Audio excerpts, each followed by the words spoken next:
Hello welcome to Zomato series part 3. நான் இன்றைக்கி மாதாப்பூரில் இருக்கிற Spacio fusion ரெஸ்டாரண்ட்லேருந்து chicken biryani order பண்ணியிருந்தேன்.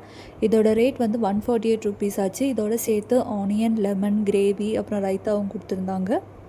பிரியாணியில் ஒரு பெரிய பீஸ் சிக்கனும் ஒரு சின்ன பீஸ் சிக்கனும் கொடுத்துருந்தாங்க. சிக்கன்லாம் ஃப்ளேவர்ஃபுல்லாக தான் இருந்துச்சு, ஆனால் பிரியாணி தான் ரொம்ப ட்ரையாக இருந்துச்சு. நான் யூஸ்வலாக வாங்குகிற ரெஸ்டாரண்ட் தான், ஆனால் இன்றைக்கி வந்து ரொம்ப ட்ரையான பிரியாணி தான் கொடுத்துருந்தாங்க.